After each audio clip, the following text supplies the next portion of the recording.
ખવાઈ ગયા તા? ના ના હમણાં આવી હતી ને થોડા વખત પહેલા તો આવી હતી. ત્યારે આપણે બે નહોતા વીણાબેન, આપણે બે ઇન્ડિયામાં હતા. હા મેં એટલે બી મેં તો નથી હમણાં જ વાત. જોયા, હું ના, પણ હમણાં નથી. હા, તમે આપણે ત્રણે રેકોર્ડિંગ ઇન્ડિયા ચાલુ હતા. થઈ હા. ગયું છે ઓકે એટલે ઓકે પ્લીઝ. હા આપણે સ્ટાર્ટ કરીએ છીએ પેલા સાધુ વંદનાની 80, 81, 82 અને 83 ગાથા. હા તો પેલા હું ગાથા બોલું છું. કાકંદીનો ધનનો તજી 32 નાર, મહાવીર સમીપે લીધો સંયમ ભાર, કરી છટછટ પારણા આયંબે લુચ્છિત આહાર, શ્રી વીરે વખાણ્યા ધન્ય ધનનો અણગાર, એક માસ સંથારે સર્વાર્થ સિદ્ધ પહુંત, મહાવિદે ક્ષેત્રમાં કરશે ભવનો અંત, ધનાની રીતે હુવા નવે સંત, અનુત્તરો વવાયમાં ભાખી ગયા ભગવંત. 4 ગાથા આખી એક જ સ્ટોરી છે ધનના અણગારની, બરાબર? 80 થી 83 સુધીની. તો પેલા કાકંદી ધનનો છે, ધનાની વાત છે, અને એના પછી એની સાથે બીજા 9 સાધુ છે એની વાત છે. તો આપણે ડિટેલમાં સ્ટોરી જોઈએ. કાકંદી નામની નગરી હતી. એ નગરીમાં જીતશત્રુ નામના રાજા હતા. હવે એ નગરીમાં છે ને ભદ્રા નામના એક શેઠાણી રહેતા હતા. એ શેઠાણીને ધન્ના નામનો એક કુમાર હતો. એનો દીકરો હતો, એનું નામ શું હતું? ધન્નો. હવે સમય જતા એ ધન્નાના લગ્ન કર્યા 32 સ્ત્રીઓ સાથે. કેટલી? 32 સ્ત્રીઓ સાથે એમના લગ્ન કર્યા. હવે ભદ્રા શેઠાણીએ શું કર્યું? 32 સ્ત્રીઓ માટે 32 મહેલ બનાવ્યા અને એક મહેલ બનાવ્યો ધન્ના માટે. એટલે 33 મહેલ બનાવ્યા અને બધાને વેચી દીધા. હવે ધનનો અત્યારે ત્યાં આગળ કાકંદી નગરીમાં દેવલોકથી પણ વધારે સુખ ભોગ વિલાસ ભોગવે છે અને પોતાનું જીવન જીવે છે.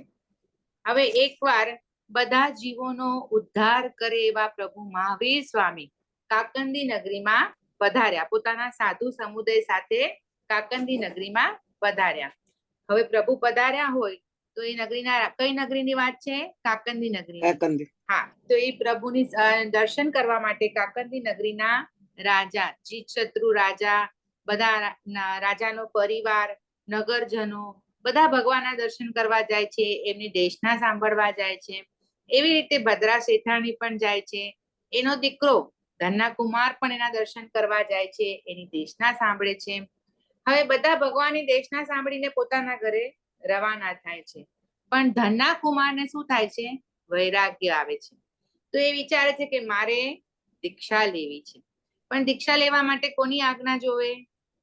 ફેમિલીની, પરિવારની. ફેમિલીની બી જોવે ને ગુરુની બી જોવે, બરાબર? એટલે એને પેલા એમ થયું કે મારી માની આજ્ઞા લઉં. તો એની માતા પાસે જઈને આજ્ઞા માંગે છે કે મને દીક્ષા લેવાના ભાવ છે.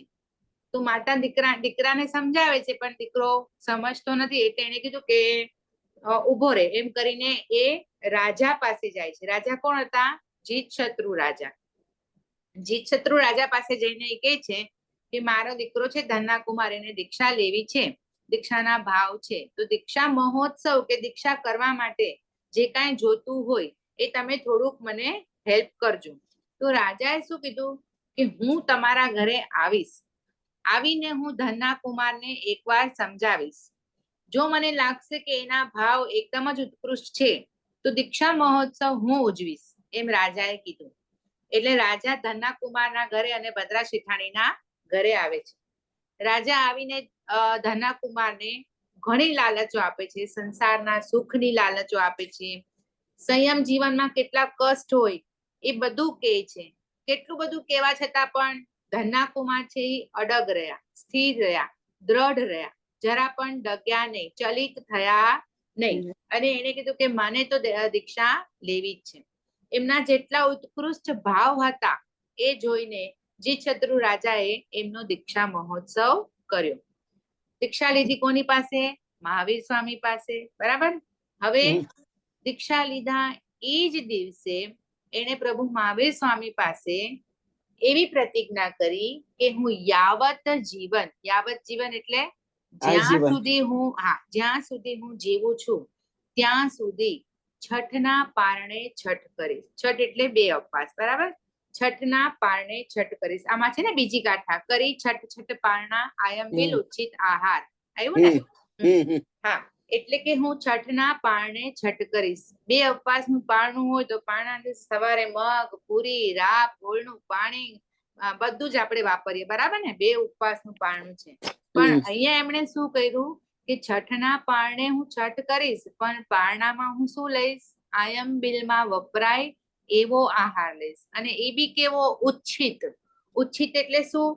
કે જે મને વોરાવે ને એ એઠા હાથે વોરાવે, કા કોઈને કલ્પે નહીં, કોઈ વાપરે નહીં, ભિખારી પણ ન ખાય એવું ખાવાનું, બળી ગયેલું હોય, કોઈને કાંઈ કામમાં ન આવે, કચરામાં નાખી દેવા જેવું હોય, યુઝલેસ ફૂડ, જે કોઈ વાપરી જ ન શકે એવું, પણ એ આયંબિલમાં વપરાતું હોય એવું મને જો આહાર મળશે, એનાથી એ પણ એક જ વસ્તુથી હું પારણું કરીશ. આવો એને દ્રઢ સંકલ્પ આ જીવન, યાવત જીવન સુધી કરી છઠ પારણા આયંબિલ ઉચ્છિત આહાર. પારણામાં આયંબિલ કરીશ, પણ કેવો આહાર? ઉચ્છિત આહાર, જે કોઈને કલ્પે નહીં, ફેંકી દેવા જેવો હોય એવો આહાર હું લઈશ, પારણામાં મને ખપે. એવી આજ્ઞા એને એવી પ્રતિજ્ઞા એને લીધી પરમાત્મા મહાવીર પાસે. હવે પહેલા છઠના તપનું પારણું આવ્યું. પારણા માટે ગોચરી લેવા ગયા. ગોચરીમાં કાકંદી નગરીમાં આહાર માટે ગયા. એને એવો જે પણ આહાર પ્રતિજ્ઞા પ્રમાણેનો આહાર મળ્યો. આહાર આવીને એને ગુરુને બતાવ્યો, અને એને વગર આસક્તિએ, કોઈ પણ મોઢું બગાડ્યા વગર, જે કોઈ ભિખારી પણ ન વાપરે, એટલે આહાર કેવો હશે આપણે વિચારી પણ ન શકીએ, કોઈ ન ફેંકી દેવા જેવો આહાર, અને એ બી પાછો આયંબિલમાં યુઝ થતો હોવો જોઈએ. તો એવો આહાર એને કોઈ પણ મોઢું બગાડ્યા વગર કે કોઈ આસક્તિ, રસની આસક્તિ વગર એને એ આહાર વાપરી દીધો.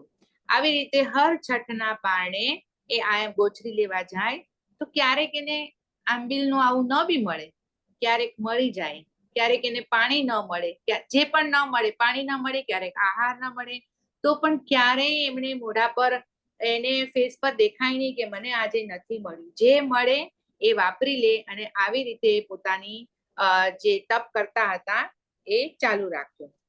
હવે કાકંદી નગરીમાં જ આવી રીતે થોડો સમય રહી અને પછી ત્યાંથી વિહાર કરે છે પ્રભુ મહાવીર.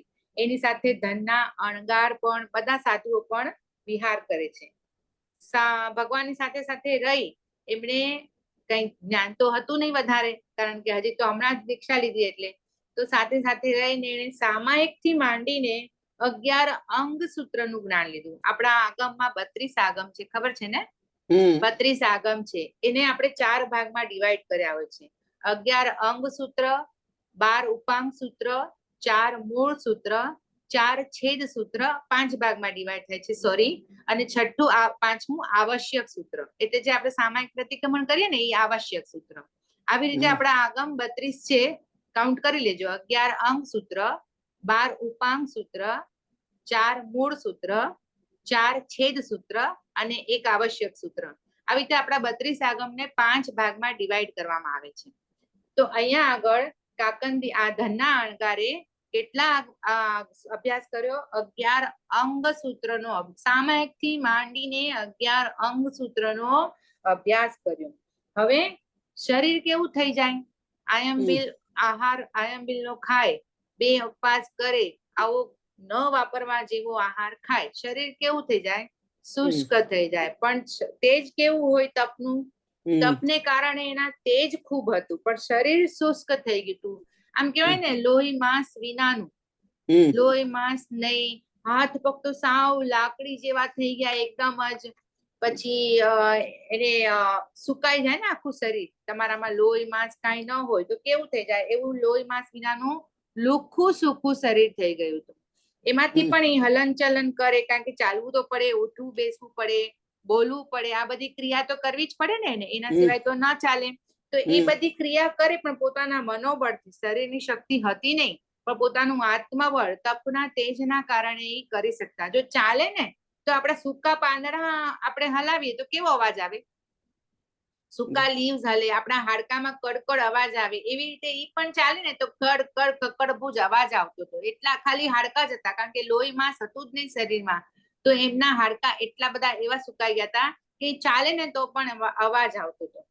આવી રીતે પછી અલગ અલગ દેશમાં વિહાર કરતા, નગરીમાં વિહાર કરતા કરતા એકવાર પ્રભુ મહાવીર પોતાના સાધુ સમુદાય સાથે રાજગૃહી નગરીમાં આવ્યા. હવે રાજગૃહી નગરીમાં કોણ રાજા? શ્રેણિક રાજા. શ્રેણિક રાજા પ્રભુના દર્શન કરવા આવ્યા. બધા નગરીના લોકો પણ દર્શન કરવા આવ્યા. એમની દેશના સાંભળી. હવે દેશના સાંભળીને શ્રેણિક રાજાએ પ્રભુ મહાવીરને એક પ્રશ્ન પૂછ્યો કે તમારા ગૌતમ સ્વામી આદિ 14,000 સાધુ સમુદાય છે. કેટલો સમુદાય છે સાધુનો? 14,000. 14,000 સાધુ સમુદાય છે. તો એમાં તપ મહાનિર્જરા કરનાર સાધુ કોણ? તપ કરનાર કે કર્મોની એકદમ જ નિર્જરા કરનાર એવા સાધુ કોણ? તો ભગવાન મહાવીરે કોનું નામ આપ્યું? ધનના અણગારનું નામ. સમવસરણમાં જો અહીંયા ગાથામાં આવે છે ને, શ્રી વીરે વખાણ્યા ધન્ય ધનનો અણગાર. શ્રી વીરે વખાણ્યા 81મી ગાથામાં છે, 81 માં. શ્રી વીરે વખાણ્યા ધન્ય ધનનો અણગાર. શ્રી વીર એટલે મહાવીર સ્વામીએ વખાણ્યા કે ધન્ય ધનનો અણગાર. ભગવાને સમવસરણમાં જેને વખાણ્યા એવા ધનના અણગાર. એટલે શ્રેણિક રાજા ને બધા બીજા હતા જે તે રાજગૃહી નગરીના લોકો, એ પણ ધનના અણગારને વંદન કરે છે, એના દર્શન કરે છે, એમના તપની અનુમોદના કરે છે, પાછા મહાવીર સ્વામીના દર્શન કરે છે અને પોતપોતાના સ્થાને પાછા ફરે છે. હવે એકવાર રાતે ધનના અણગારને વિચાર આવે છે કે હવે મારે બધી આલોચના કરી લેવી છે. સર્વ વ્રત આલોચના, પડીકમી, આલોવી, નિંદી અને ખમત ખામણા કરી મારે શું કરવું છે? સંથારો લેવો છે. એટલે સવારે ઉઠીને પ્રભુ પાસે એને આજ્ઞા લીધી અને બધા વ્રત પચખાણ બધાને આલોવી લીધા, ખમત ખામણા કરી લીધા અને એમણે એક વિપુલ પર્વત ઉપર જઈ અને અમુક એની સાથેના સાધુઓ પણ ગયા. એ બધાએ જઈ અને ત્યાં આગળ 1 મહિનાનો સંથારો કર્યો. હવે આજે એને દીક્ષા લીધી અને આ સંથારો કર્યો, એની વચ્ચેનો સમય કેટલો? છઠના પારણે છઠ, છઠના પારણે છઠ, પારણામાં આયંબિલ. આ કેટલો સમય સુધી કરી? તો એને 9 મહિના. તમે વિચારો, 9 મહિના સુધી દીક્ષા લીધા પછી 9 મહિના સુધી એને છઠના પારણે છઠ કર્યા. 9 મહિના પછી એને વિચાર આવ્યો કે હવે હું શું કરું છું? મારે સંથારો લેવો છે. એનો સંથારો કેટલો ચાલ્યો? 1 મહિનો. કેટલો ચાલ્યો? 1 મહિનો. હા. અને એનું આયુષ્ય અહીંયાનું પૂર્ણ થયું. હવે અહીંયાનું આયુષ્ય પૂરું કરીને એ ક્યાં ગયા? તો સર્વાર્થ સિદ્ધ વિમાનમાં ગયા. એટલે આપણે અહીંયા રહીએ છીએ મધ્યલોક છે, આપણી ઉપર દેવલોક આવે. દેવલોકમાં બી ઘણી બધી કેટેગરી છે. પેલા 12 દેવલોક આવે, એની અંદર પાછા 9 લોકાંતિક દેવ આવે, 3 કિલ્વિશિક દેવ આવે. 12 દેવલોકની ઉપર 9 ગ્રેવેયક આવે, જે ખામણામાં આપણે સાંભળીએ છીએ, બરાબર. એની ઉપર આવે 5 અનુત્તર વિમાન. હવે આ 5 અનુત્તર વિમાનમાં પણ સૌથી છેલ્લું 5મું છે, એ છે સર્વાર્થ સિદ્ધ વિમાન. આ વિમાનનો જીવ કેવો હોય? અહીંયા જાય જીવ કેવો હોય? કોઈને ખબર છે? એક મોક્ષમાં જાય, એકાવતારી કહેવાય. ને શું કહેવાય? એકાવતારી. એટલે હવે ત્યાંથી એને એક જ અવતાર કરવાનો છે. એકાવતારી, 1 + અવતાર. હવે એને એક જ ભવ કરવાનો છે. સર્વાર્થ સિદ્ધ વિમાનમાં જાય એટલે ફિક્સ થઈ ગયું કે એ જીવ એકાવતારી છે. ત્યાંથી હવે એક ભવ કરીને એ મોક્ષમાં જશે. અને એ ભવ પણ કયો હોય? મનુષ્યનો જ હોય, કારણ કે મનુષ્યમાંથી તમે મોક્ષમાં જઈ શકો. એટલે એનો પછીનો ભવ એનો મનુષ્યનો જ હોય. તો આવી રીતે ધનના અણગાર ક્યાં ગયા? સર્વાર્થ સિદ્ધ વિમાનમાં ગયા અને ત્યાં પોતાનું આયુષ્ય એને પૂરું કર્યું. ત્યાંથી આયુષ્ય પૂર્ણ કરીને એ મહાવિદ્ય ક્ષેત્રમાં એને જન્મ લીધો મનુષ્યનો. ક્યાં લીધો? તો કે બધી સર્વ સુખ સામગ્રી મળે, બધું જ હોય એવા કુળમાં એને જન્મ લીધો. ત્યાં પોતાનું સમય કાઢી, સમય જતા એને સંયમ પણ લીધો. સંયમ લઈ તપ આરાધના કરી, ચારિત્ર લઈને આ બધું કરી, પોતાના બધા જ કર્મનો ક્ષય કરી નાખ્યો અને મોક્ષમાં ગયા. ઓકે. હવે એના પછીની એક હજી ગાથા છે. ધનાની રીતે 1 માસ સંથારે, 1 માસનો સંથારો કર્યો. સર્વાર્થ સિદ્ધ પહોંચ એટલે સર્વાર્થ સિદ્ધ વિમાનમાં ગયા. મહાવિદ્ય ક્ષેત્રમાં કરશે ભવનો અંત, એટલે ત્યાંથી મહાવિદ્ય ક્ષેત્રમાં જશે, ભવનો અંત કરશે અને મોક્ષમાં જશે. હા, બરાબર. હવે 83 ની ગાથા છે. ધનાની રીતે ભુવા નવે સંત, અનુત્તરો વવાયમાં ભાખી ગયા ભગવંત. મળી 83 ગાથા મળી. હા. હવે આનો મતલબ શું છે તો કે ધનના અણગારની જેમ હજી બીજા આવા 9 સંત હતા જેણે આવી ઘોર તપસ્યા કરી. એ 9 સંતના નામ છે સુનક્ષત્ર, ઋષિદાસ, પેલકપુત્ર, રામપુત્ર, ચંદ્રકુમાર, કોષ્ટીપુત્ર, પેઢાલકુમાર, પોટીલ સાધુ અને વિહલ કુમાર. આ 9 સાધુએ સેમ સ્ટોરી ધનના અણગારની જેમ એના પણ 32 સ્ત્રીઓ સાથે લગ્ન થયા. એમણે પણ સમય જતા દીક્ષા લીધી. સેમ અભિગ્રહ કર્યો. છઠના પારણે છઠ અને પારણામાં આયંબિલ અને એવી રીતે એમની જેમ જ 11 અંગસૂત્રનો અભ્યાસ કર્યો. છેલ્લું મહિનો સંથારો લીધો. સર્વાર્થ સિદ્ધ વિમાનમાં ગયા. ત્યાંથી મહાવિદ્ય ક્ષેત્રમાં જન્મ લઈ અને મોક્ષમાં જશે. પણ થોડોક ફરક છે. ધનના અણગારે કેટલા મહિના સુધી તપ કર્યું? 9 મહિના. 9 મહિના સુધી. પણ આ જે બીજા આ 9 હતા એમાં જે છેલ્લા છે વિહલ કુમાર, એને ફક્ત 6 મહિના જ તપ કર્યું અને પછી સંથારો લઈ લીધો. અને બાકીના જે 8 હતા એમણે ઘણા વર્ષ સંયમ લીધો, પછી તપ કર્યું, પછી સંથારો લીધો. એટલે એ લોકોનો ટાઈમ થોડો વધારે હતો. એટલો ફરક છે, બાકી બધાનું સરખું છે. અને આ બધાનો જે સ્ટોરી આવે છે એ શેમાં આવે છે તો તમને ગાથામાં નામ આવે છે અનુત્તરવાયમાં. અનુત્તરો વવાયમાં ભાખી ગયા ભગવંત. એટલે ભગવાને અનુત્તરો વવાય સૂત્રમાં આપણને કહી ગયા છે. બરાબર છે. તો આવી રીતે ધનના અણગારનું તપ ભગવાને સમવ શરણમાં બધાની વચ્ચે વખાણ્યું. એટલે કેટલા મહા તપસ્વી, ઘોર તપસ્વી કહેવાયા. ઓકે, તો આપણી અહીંયા 3 ગાથા 4 ગાથા છે 82 83 પૂરી થાય છે. હા, હવે આપણે આ બહુ નાનું હતું એટલે મેં એક નાનો ટોપિક બીજો સાથે લીધો છે. લેશિયા શબ્દ સાંભળ્યો હશે તમે લોકોએ, કદાચ સાંભળ્યો છે. સાંભળ્યો છે ને? તો મેં કીધું કે સાવ નાનું હતું તો મેં કીધું એક તમને થોડુંક આ પણ કહી દઉં, થોડુંક તત્વાર્થ બી મળી જાય સ્ટોરી સાથે. તો આપણે એક સમજીએ લેશિયા એટલે શું. હા, તો સમજો, બરાબર સાંભળજો. હા, કષાય અને યોગ. પેલા તો કષાય એટલે શું ખબર છે બધાને? ક્રોધ, માન, માયા અને લોભ. ક્રોધ એટલે ગુસ્સો, એંગર. માન એટલે ઈગો. માયા એટલે ચીટિંગ. લોભ એટલે ગ્રીડીનેસ. બરાબર, આ આપણા બધામાં હોય જ. આ કષાય આપણી સાથે ભરેલા જ છે. બરાબર. તો કષાય અને યોગ. યોગ એટલે મન, વચન અને કાયા. આ ત્રણેયને યોગ કહેવાય. કારણ કે હું અને ગુસ્સો આવ્યો તો મારા મનમાં કાંઈ પણ ચાલશે, હું કાંઈ પણ બોલી જઈશ અને મારું એક્શન પણ કાંઈ થશે. જેવા મારા કષાય એવા મારા મન, વચન અને કાયાના એક્શન આવશે. બરાબર ને? જેવા ભાવ હોય એવું જ થવાનું છે. મને ગુસ્સો આવશે તો જે કષાય અને યોગ, આ બંનેની પ્રવૃત્તિ, આ બંને જ્યારે એક્ટ થતા હોય ત્યારે આપણા આત્મામાં શુભ અને અશુભ પરિણામ આવે. જો સારું કામ કરીએ તો શુભ પરિણામ આવે, તો મનના વિચાર બી સારા થાય, આપણી વાણી બી, બોલીએ બી સારું. અત્યારે આપણા બધાના વિચાર કેવા છે?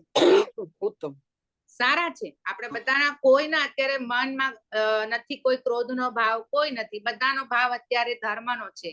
તો અત્યારે આપણી લેશિયા કેવી હોય? આપણા આત્માના શુભ પરિણામ વાળી લેશિયા હોય. કેવી હોય? શુભ પરિણામ વાળી લેશિયા હોય. તો જ્યારે આપણા કષાય અને યોગને કારણે આપણા આત્મામાં શુભ અશુભ પરિણામ આવે ને, એને લેશિયા કહેવાય. શું કહેવાય? લેશિયા કહેવાય. ઓકે, હવે જેમ ગુંદર કે ફેવિકોલ હોય એનાથી શું થાય? બે વસ્તુ ચોંટાડી શકીએ ને આપણે.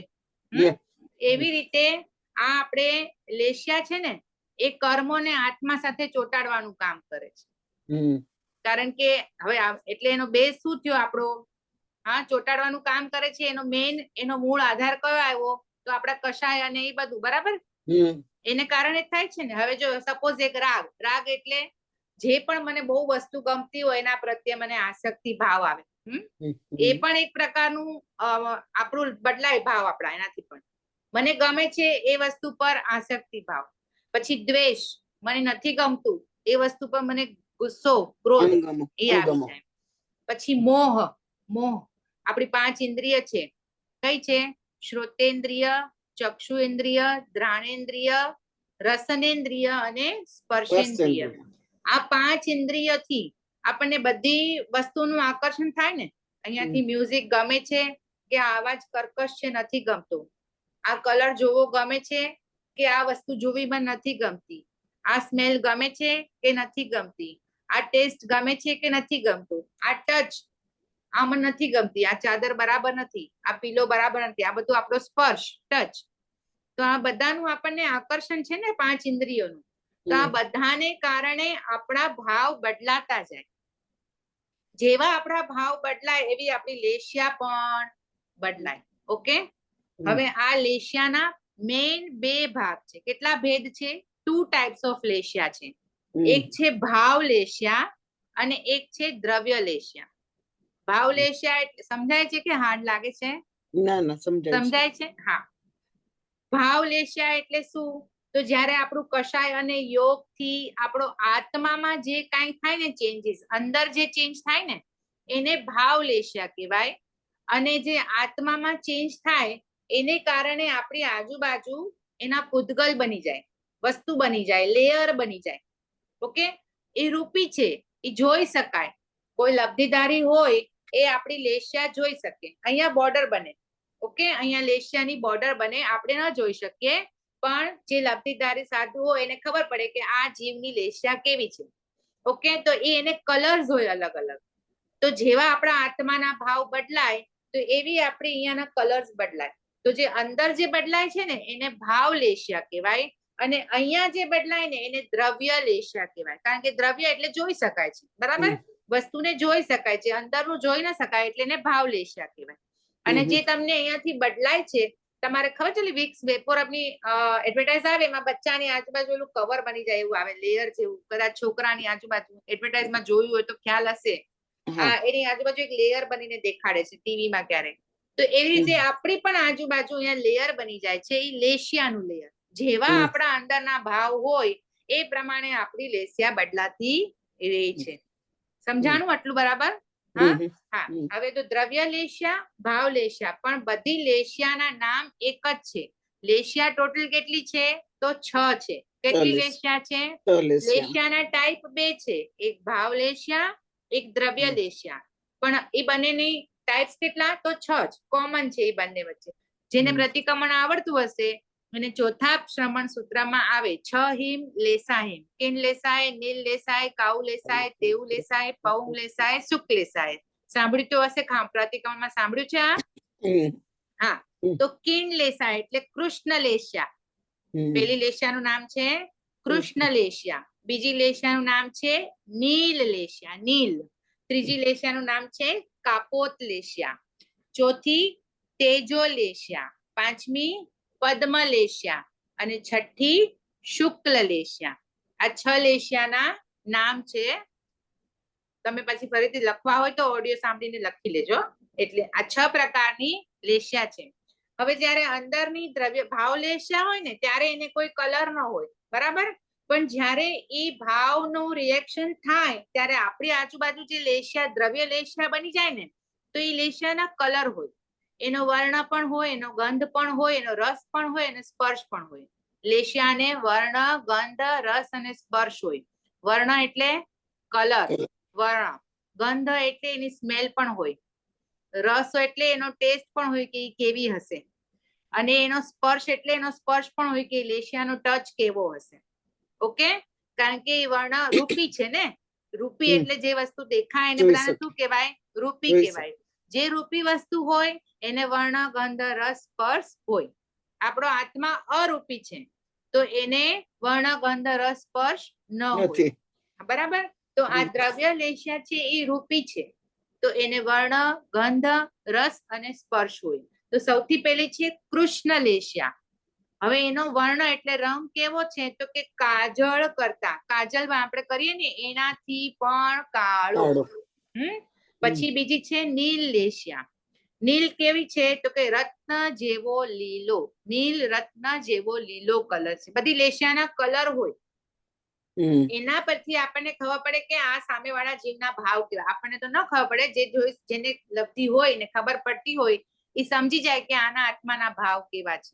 ઓકે, પછી ત્રીજી લેશિયા છે કાપોત લેશિયા. કાપોત લેશિયાનો કલર કેવો હોય તો કબૂતર હોય ને એની ડોક પાસે કાબર ચિત્રો કલર હોય, તો એવો કાબર ચિત્રા કલરની આ લેશિયા હોય. પછી તેજો લેશિયા. તેજો લેશિયા ઉગતા સૂર્ય જેવો લાલ, સિંદૂર જેવો લાલ કલરની હોય. પછી પદ્મ લેશિયા હળદર જેવો પીળો કલર. અને શુક્લ લેશિયા શંખ જેવો સફેદ કલર, વ્હાઈટ કલર. આ 6 લેશિયાના કલર હોય. જ્યારે આપણી ભાવ લેશિયા અંદર થાય એના હિસાબે આપણી દ્રવ્ય લેશિયા અહીંયા કલર બદલાતા જાય. ઓકે, હવે આ બધાના રસ કેવા હોય? આમાં સૌથી જે ઉપરની 3 છે ને એ અશુભ લેશિયા છે, ખરાબ લેશિયા છે. અને નીચેની 3 છે ને એ સારી લેશિયા છે. એટલે જેમ ઉપરની લેશિયા હોય ને એનો સ્વાદ કેવો હોય તો કે લીમડાના રસ જેટલો કડવો હોય ને એનાથી પણ અનંત ગુણો કડવો, એટલી ખરાબ લેશિયા છે. કઈ પેલી કઈ હતી? કૃષ્ણ લેશિયા.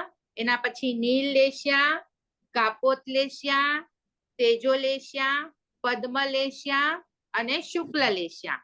એમાંથી જે પેલી 3 છે ને એ અશુભ છે, ખરાબ છે. અને બાકીની 3 છે ને એ સારી છે. સૌથી શ્રેષ્ઠ કઈ આવે? સૌથી સારી કઈ?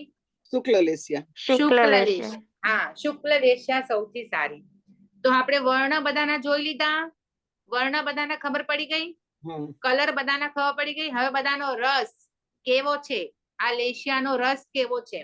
તો સૌથી પહેલી કૃષ્ણ લેશિયા, એનો રસ કેવો છે તો કડવા, લીમડાથી કડવો, અનંત ગુણો કડવો. અનંત એટલે કે જેનો કોઈ અંત નથી. અનંત એટલે જેનો કોઈ અંત નથી. એટલે કેટલો કડવો વિચારી લો, એ લેશિયા કેટલી ખરાબ. એના પછી નીલ લેશિયા, તો કે સૂંઠનો પાવડર, મરચાનો પાવડર કેવો તીખો હોય, એનાથી અનંત ગુણો તીખો, એવો એનો રસ હોય. પછી કાપોત લેશિયા, તો કાચી કેરી જેવી ખાટી હોય, એનાથી પણ અનંત ગુણો ખાટો. પેલો કેવો હતો? કડવો, તીખો, પછી ખાટો. તેજો લેશિયા, કાચી પાકી કેરી હોય તો કેવો હોય? ખટ્ટો મીઠો હોય, બરાબર ને? પણ એનાથી અનંત ગુણો ખટ્ટો મીઠો. એના પછી પદ્મ લેશિયા, મધ કરતા પણ અનંત ગુણો મીઠો. ઓકે, અને શુક્લ લેશિયા, સાકર અને શેરડીના રસ કરતા પણ અનંત ગુણો મીઠો. એટલે આમાં નીચેથી જોઈએ ને તો એ સારી લેશિયા છે, ઉપરથી ખરાબ લેશિયા છે બધી, બરાબર? હવે પેલી 3 જે ખરાબ લેશિયા છે ને એની ગંધ, ગંધ એટલે સ્મેલ. મેં શું કીધું? કોઈ પણ વસ્તુ રૂપી પદાર્થ હોય, જે પણ વસ્તુ આપણે જોઈ શકીએ એ બધાને રૂપી કહેવાય. તો જેને રૂપી પદાર્થ હોય એ બધાને શું હોય? વર્ણ, ગંધ, રસ અને સ્પર્શ. આ બધા પૂતગલોને હોય ને હોય જ, બરાબર?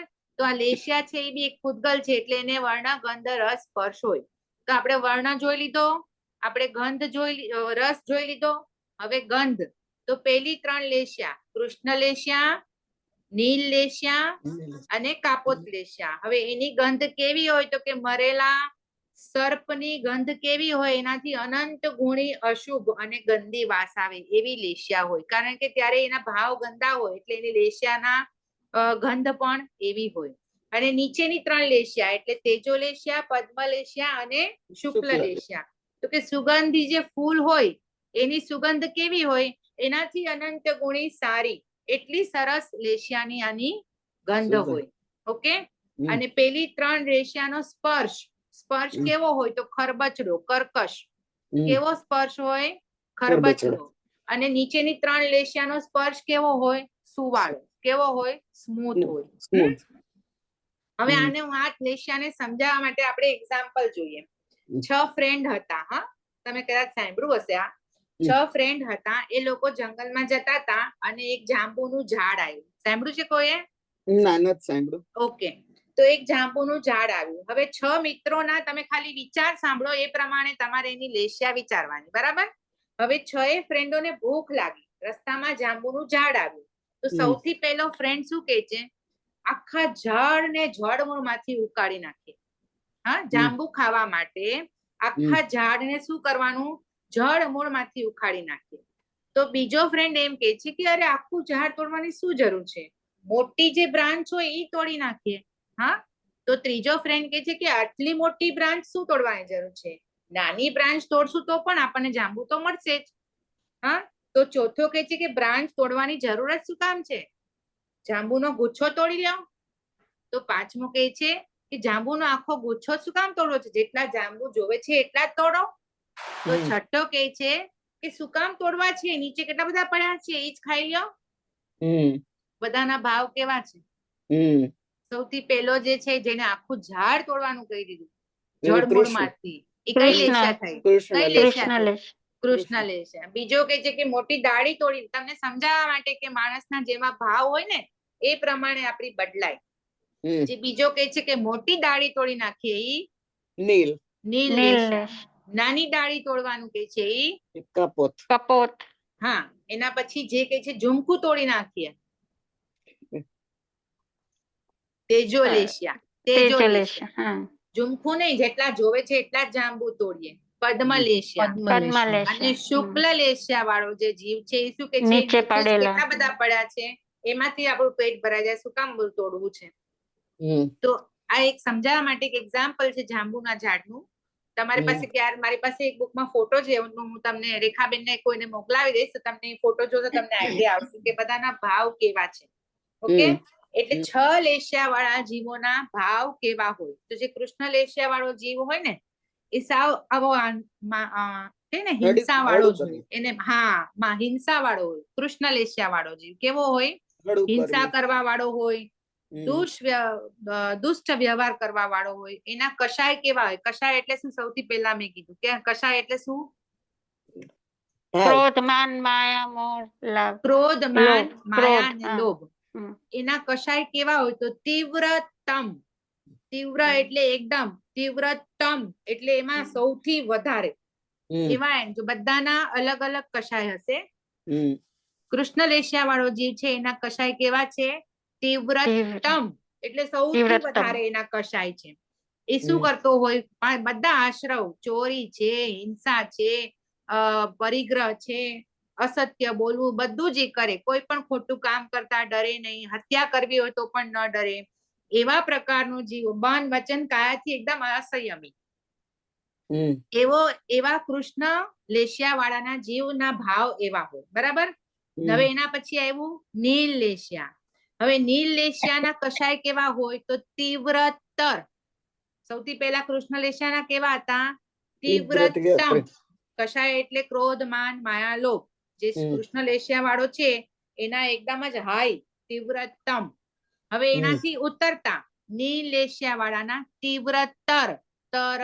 એનાથી થોડા ઓછા હોય કશાય. ઓકે, પણ એ કેવો હોય, અજ્ઞાની હોય, સ્વાર્થી હોય, તપ કાય એને કરવું જ ન હોય, શરમ વગરનો, એમ કે નિર્લજ હોય, પ્રમાદી હોય.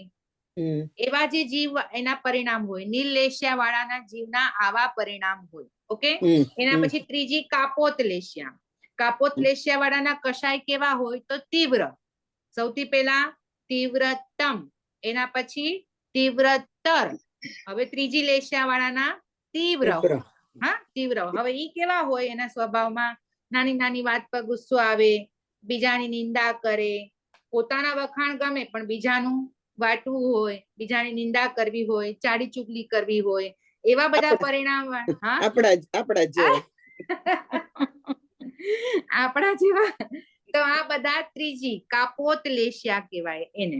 એના પછી તેજો લેશિયા. ચોથી છે તેજો લેશિયા. હવે ઓલી ઉપરની 3 લેશિયામાં કશાય તીવ્રની કેટેગરીમાં ગયા.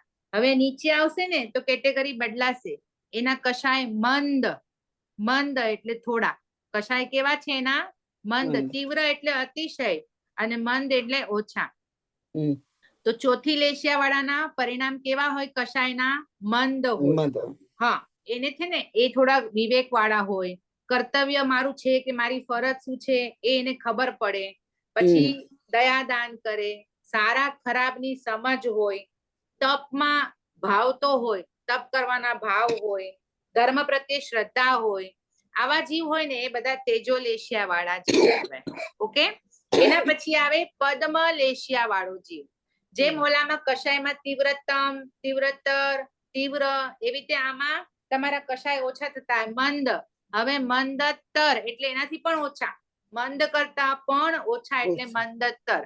હવે આ પદ્મલેશિયા વાળો જીવ હોય એમાં જે તેજોલેશિયાની જે પણ ગુણ હતા, ક્વોલિટી હતી, ઈ તો હોય જ, પણ એનાથી સાથે પણ એ સુપાત્ર દાન દેવા વાળો હોય. અલ્પભાષી એટલે બોલે ઓછું, અલ્પભાષી, ભાષી એટલે બોલવું, અલ્પ એટલે ઓછું, અલ્પભાષી હોય, ક્ષમા આપનારા હોય, સામેવાળાની ભૂલ થઈ હોય તો એને માફ કરી દે, વ્રત પચખાણ એનું બધું પાલન કરવા વાળા હોય, શાંત સ્વભાવનો હોય, ધાર્મિક કાર્યો કરવા વાળો હોય. આ બધા કયા કહેવાય? પદ્મલેશિયા વાળો જીવ. ઓકે. અને શુક્લલેશિયા, શુક્લલેશિયા વાળાના કશાય કેવા હોય તો મંદતમ, જેમ તીવ્રતમ હતું ને એવી રીતે અહીંયા મંદતમ એટલે સાવ ઓછામાં ઓછા કશાય, જેમ કહેવાય ને કે જરાક જ હોય એના કશાય એવા. અને ઈ કેવા હોય તો કે આર્દ્ર ધ્યાન રૌદ્ર ધ્યાન ન કરતા હોય, ધર્મ ધ્યાન અને શુક્લ ધ્યાન જ કરતા હોય. આર્દ્ર ધ્યાન એટલે રડવું, ગુસ્સો કરવો, જીવ બાળવો, આ બધું નહીં, ધર્મ ધ્યાન અને શુક્લ ધ્યાન કરતા હોય. હા. અને બીજું શું કરતા હોય? સમભાવ રાખે, સરળ સ્વભાવના હોય, જેવા અંદર એવા જ બહાર. ઘણા શું હોય? અંદર કાંઈક બહાર કાંઈક, સરળતા ન હોય સ્વભાવની, તો સરળ સ્વભાવના હોય, શાંત ચિત્ત હોય. આ બધા કયા કહેવાય? શુક્લ લેશિયા વાળા જીવ કહેવાય. આવા જેવા માણસના સ્વભાવ હોય, જેવા અંદરના ભાવ હોય, એ પ્રમાણે આપણી અહીંયા લેશિયા બદલાતી જાય છે. પણ દ્રવ્ય લેશિયા અને ભાવ લેશિયા છે બીજા કનેક્ટેડ છે. જો દ્રવ્ય લેશિયા ન હોય તો ભાવ લેશિયા ન થાય, ભાવ લેશિયા ન હોય તો દ્રવ્ય લેશિયા ન થાય. પણ પેલા ભાવ લેશિયા આવે, બરાબર ને? પેલા અંદરથી ક્રોધ આવે, બરાબર? શું થાય? પેલા અંદરથી ક્રોધ આવે, પછી આંખ લાલ થાય, કે પેલા આંખ લાલ થાય પછી ગુસ્સો આવે? ગુસ્સો આવે. પેલા અંદરથી ગુસ્સો પેલા આવે. ભાવ, પેલા ભાવ હા, થાય. તો ઈ અંદરથી ગુસ્સો આવ્યો ઈ ભાવ લેશિયા, પછી આંખ લાલ થઈ ઈ દ્રવ્ય લેશિયા. સમજાઈ ગયું હવે? એટલે ભાવ લેશિયા છે ને ઈ કારણ છે, રીઝન છે, અને દ્રવ્ય લેશિયા છે ને ઈ એક્શન છે, કાર્ય છે, કામ છે. બરાબર? ભાવ લેશિયા શું છે? કારણ છે, રીઝન. હા. અને દ્રવ્ય લેશિયા કાર્ય, એક્શન. પેલા તમને અંદરથી કઈ થાય એનું એક્શન રિએક્શન પછી બાર પછી આવે. ઓકે. પેલી આ 6 લેશિયામાં પેલી 3 કેવી છે? અશુભ લેશિયા છે, અને બાકીની 3 શુભ લેશિયા છે. તો આપણે શું કરવાના છે? પેલી 3 લેશિયાના પરિણામોને, ભાવોને છોડવાના છે, અને નીચેની 3 લેશિયાના છે એ ભાવોને આપણે શું કરવાનું છે? એ પરિણામમાં રહેવાના. હા. હવે આપણે 4 ગતિ છે: મનુષ્ય, દેવતા, નારકી અને તિર્યંચ. ખબર છે ને? 4 ગતિમાં જીવ જાય તો ખબર છે ને? તો આ 4માં કોને કઈ લેશિયા હોય? તો નારકીને ખાલી પેલી 3 જ લેશિયા હોય. બોલો, એ ક્યારેય શુભ લેશિયામાં આવે જ નહીં. એનો અર્થ એમ થઈ ગયો ને? નારકીને કઈ લેશિયા હોય? પેલી 3. બસ ઈ જ હોય. અને એક સવાલ છે, એવું હોય એવી રીતે, કારણ કે એના ભાવ કેવા હોય? નરકમાં જીવ ગયો હોય એને આખો દિવસ પીડા વેદના હોય, ઈ ક્યારે ઈ ભાવ બદલાય ના? એક સવાલ છે. હા, બોલો. તો પછી એમ કે છે ને કે કૃષ્ણ મહારાજ અત્યારે પેલી નારકીમાં છે. હા, હા. હા, તો ઈ કેવી રીતના એમને સંભાવ આવે પછી? મે બી તો પછી એ રીતે એ ત્રીજી લેશિયા હશે. એ આપણે ક્યાંક ડાઉટ ક્લિયર કરશું, કારણ કે અત્યારે તો એમ કે છે કે નરકમાં. સોરી, ના, મારા વાંધો નહીં. ક્વેશ્ચન્સ હા, બહુ સારું, બધા. બરાબર છે. પણ નારકીને 3 જ લેશિયાઓ એમ કે છે. તો શ્રેણીક મહારાજ બી છે ને કૃષ્ણ મહારાજ બી છે. બે હા, જણા છે. તો કદાચ એમની લેશિયા હવે ઈ 3માં બી જે ઓલી કાપોત લેશિયા ત્રીજી છે એ હોય કે શું હોય આપણને ખબર નથી. એટલે એ એક આપણે ક્યારેક સતીજીને આ સવાલ પૂછી લઈશ અને આપણે ક્લિયર કરશું. પણ જ્યાં મેં વાંચ્યું છે બુકમાં બધે એમ જ આવ્યું કે નારકના જીવોને 3 લેશિયા હોય, પેલી 3 લેશિયા, અને દેવતા, મનુષ્ય, તિર્યંચને સરસ સવાલ હતો, અને બાકીના 3ઓને 6 લેશિયા હોય. પણ હા, બાકીના 3 છે એને 6 જ, કારણ કે આપણું તો ભાવ પરિવર્તન ઘડી ઘડી થાય છે ને, એટલે આપણે 6 લેશિયા. હા, એટલે આપણી તો બદલાતી રહે, જેવા ભાવ બદલાય એવી લેશિયા બદલાય.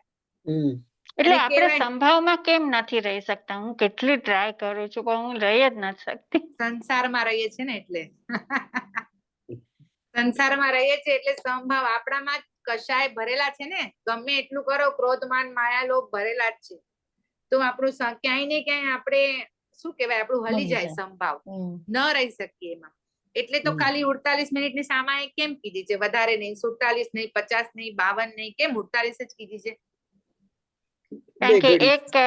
એક હા 2 ઘડી એટલે આ એ 2 ઘડી ઇઝ ઇક્વલ ટુ 48 મિનિટ, પણ 48 મિનિટ જ કેમ રાખી? અંતર્મુહૂર્ત નહીં, એ તો એનો ટાઈમ છે. અંતર હમ. મુહૂર્ત એટલે 48 મિનિટ, 2 ઘડી એટલે 48 મિનિટ, ફિક્સ ટાઈમ છે, ખબર છે. પણ ભગવાને કેમ 48 મિનિટનો જ સમય ફિક્સ કર્યો સામાયિક માટે? 50 મિનિટ કેમ ન કર્યો? કારણ કે ભગવાનને કદાચ આપણે ખબર 48 હતી. મિનિટ સુધી શાંતિ હા, રાખી એક શકતા હશું. મનુષ્યની સ્થિરતા 48 મિનિટ પણ માંડ માંડ રહેશે, એને ખબર હતી, એટલે એને 48 મિનિટની જ સામાયિક રાખી છે. એનાથી વધારે મનુષ્યની સ્થિરતા રહેતી નથી. ભાવ બદલાઈ જાય છે. કદાચ તમે 2-3 સામાયિક લ્યો પણ તમારા ભાવ જે પહેલી સામાયિકમાં હોય ને એમાં બીજામાં ને ત્રીજામાં ચેન્જ આવી જાય, બદલાઈ જાય. એટલે આપણી સ્થિરતા જો સારા કે છે સામાયિક એક સમભાવથી કરો ને તો પણ આપણને મોક્ષ મળી જાય. પણ એ 48 મિનિટ બી આપણો સંભાવ રહેવો જોઈએ, જરા બી પુણ્ય શ્રાવક ચલાયમાન ન જેવો. થવું જોઈએ.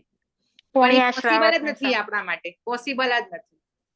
તો આ જે 6 લેશિયા વાળા જીવ છે ને એમાં જે સૌથી બેસ્ટ કઈ છે? શુક્લ લેશિયા. શુક્લ હવે લેશ. એ જીવ સૌથી ઓછા છે, બોલો. એવા પરિણામ વાળા જીવ સૌથી ઓછા છે. એનાથી અસંખ્યાત ગુણા વધારે પદ્મલેશિયા વાળા જીવ, એનાથી અસંખ્યાત ગુણો વાળા જીવ વધારે તેજોલેશિયા વાળા જીવ, એનાથી અનંત ગુણા વધારે અનંત ગુણા કાપોતલેશિયા વાળા જીવ, અને એનાથી હજી વધારે નીલ લેશિયા વાળા જીવ, અને સૌથી વધારે કૃષ્ણ લેશિયા વાળા જીવ જેના પરિણામ હોય એ જીવ વધારે છે. હા, તો આપણે લેશિયા શીખીને આપણે શું કરવાનું છે? તો કે આપણે જો આપણા ભાવ ચલિત થતા હોય તો આપણે આને યાદ કરી અને આપણે નીચેની 3 શુભ લેશિયામાં રહેવાનું આપણા મનમાં એ રહેવું જોઈએ. હવે આ પણ મેં એક વસ્તુ સાંભળી છે કે જે લેશિયાના પરિણામમાં આયુષ્યનો બંધ થાય, આયુષ્યનો બંધ ખબર છે શું હોય? હા, હા, આવતો એટલે જન્મ કે આવતા આપણો જન્મ. હા, નેક્સ્ટ બર્થ આપણો નક્કી થાય. હમણાં આ ભાવમાં હોય ત્યારે આપણું નેક્સ્ટ બર્થ નક્કી થાય. તો જ્યારે નક્કી થાય ને એને આયુષ્યનો બંધ કહેવાય. એને શું કહેવાય? આયુષ્યનો બંધ કહેવાય. ક્યારે થાય? તો જેટલું આપણું ટોટલ આયુષ્ય હોય ને એનો 2/3 પાર્ટ પતી જાય પછી આયુષ્યનો બંધ થાય. હા, એવું કહેવાય છે. અને ત્યારે ન થાય તો એના પછી 2/3, એના પછી 2/3, એમ હિસાબ જાતો જાય. તો આયુષ્યનો બંધ થાય જે લેશિયાના પરિણામમાં, એટલે ત્યારે મારા ભાવ લેશિયા કઈ છે ત્યારે મારો આયુષ્યનો બંધ થાય, તો મારું મૃત્યુ થાય ને ત્યારે પણ એ જ લેશિયા વાળા પરિણામ હોય અને મને કદાચ નેક્સ્ટ બર્થ જ્યાં મળે તો હું એ જ લેશિયાના પરિણામમાં ઉત્પન્ન થાવ. સમજાણું? એટલે આપણે લેશિયા હંમેશા શુભ જ રાખવાની, સારી જ રાખવાની. નતર કારણ કે પછી જ્યારે આપણે તમારું બંધ થાય તો મૃત્યુ સમયે બી કદાચ તમારી ઈ જ લેશિયા આવશે ને તમે જ્યાં નવો જન્મ લેશો ત્યારે બી તમારી લેશિયા ઈ જ આવશે. એટલે આપણે આમાંથી શું શીખવાનું કે આપણા ભાવ કેવા રાખવાના? હંમેશા શુભ ભાવ, સારા ભાવ વાળી જ લેશિયા રાખવાની. કારણ કે મનુષ્ય અને તિર્યંચમાં જ એવું છે કે આપણી લેશિયા બદલાતી જાય છે આપણા ભાવને કારણે. નરકની અને હોવું જોઈએ. હા, સેલ્ફ કંટ્રોલ હોવું જોઈએ. શેનો કંટ્રોલ? સેલ્ફ. હા, સેલ્ફ કંટ્રોલ. આપણે એટલે કયો કયો કંટ્રોલ? આપણા રાગ ઉપર, આપણા દ્વેષ ઉપર, અને આપણી આ 5 ઇન્દ્રિયોના જે આપણને એટ્રેક્શન છે એના પર.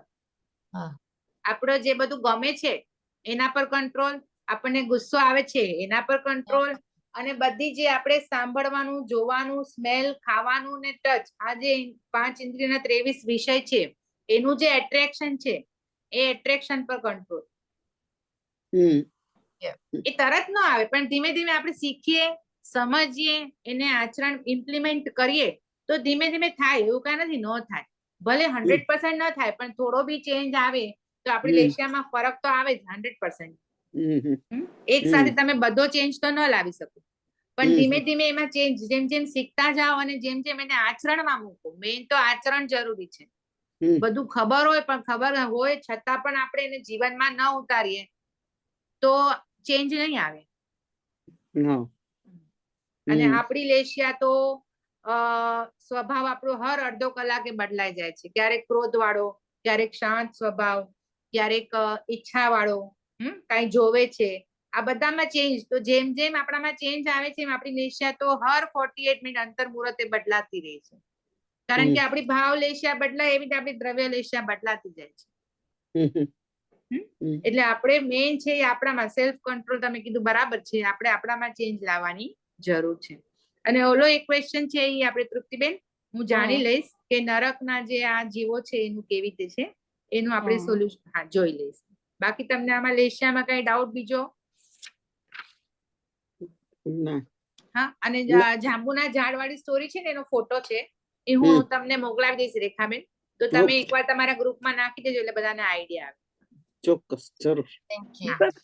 દીપક, આપણે આ જે લેશિયા કીધું ને તો આપણે બધા સાધુ સાધ્વી હોય એ કઈ લેશિયામાં આવે? એ લોકો શુક્લમાં આવે? શુક્લ લેશિયામાં ન પણ શુભ લેશિયામાં તો આવે. નીચેની 3 છે ને એમાં તો આવે. એમાં આવે બધા હા સાધુ હા, સાધ્વી. એમાં તો આવે. આપણાથી તો ઘણા ઊંચા ભાવ છે એમના કશાય ઘણા ઓછા હોય. પણ કશાય હોય, સાધુ સાધુમાં ન હોય એવું ન હોય. જેવો આપણો સંસાર છે એ લોકોનો એવું બી છે. બધા શિષ્ય અને ગુરુ છે એટલે ક્યાંય ક્યાંય કશાય તો એ લોકોને થોડા થોડા તો હોય જ, પણ એટલીસ્ટ શુભ લેશિયા તો ખરી જ. આપણે ખબર છે કેતા હોય 3.5 ઓલામાંથી 12 ઓરા માટે કેતા હોય ને, આપણે સાધુ સાધુને દૂરથી આપણે દર્શન કરીએ, વંદના કરીએ, 3.5 ફૂટની દૂરથી કરીએ. કારણ કે એમની લેશિયા આપણા કરતા તો સારી હોય, આપણા ભાવ કરતા એમના ભાવ ઊંચા છે. શુક્લ લેશિયા કોની હતી એકવાર મેં કીધું તું ખબર છે? મરુદેવા માતાની. માતા. હા, કે છેલ્લી ઘડીએ વાત થઈ હતી ને આપણે. આર્દ્ર ધ્યાન, રૌદ્ર ધ્યાન કરતા કરતા ધર્મ ધ્યાન, શુક્લ ધ્યાન કરતા કરતા શુક્લ લેશિયાના પરિણામ વાળા થઈ ગયા. ઋષભદેવ ભગવાનના દર્શન કરવા જાય છે અને કેવળ જ્ઞાન થઈ ગયું અને મોક્ષમાં પણ વયા ગયા. મને એક સવાલ છે પણ તમે ગમે ત્યારે આપજો, અત્યારે નહીં. હા, બોલો. 42, 47 ને 96 દોષ રહિત આહાર પાણીના લેવનહાર. તો એનું 42 શું, 47 ને 96 શું, એનું મિનિંગ પછી સમજાવજો ગમે ત્યારે. શ્યોર. ઓકે. ખમણામાં આવે છે આપણા આ શબ્દ. હા, એ અલગ અલગ આહાર હશે, એનું હશે આપણે જોઈ દઈશ, તમને પાક્કું જોઈ દઈશ. Thank you. હા, ટાઈમ થઈ ગયો છે. ટાઈમ થઈ ગયો છે. હા, ઓકે. હા, થઈ ગયું છે. પણ કઈ ક્વેશ્ચન હોય કોઈને તો આ તો કરી પૂછી દેજો લો પછી. હા, જે બી હોય. દીપાબેન? અથવા તો હા, બોલો. અનુમોદના, આજે સબ્જેક્ટ બહુ સરસ હતો પણ બંધ મને રેકોર્ડિંગ બંધ કરીને પછી. Sorry, yes of course, thank you યાદ કરાવો. તમારે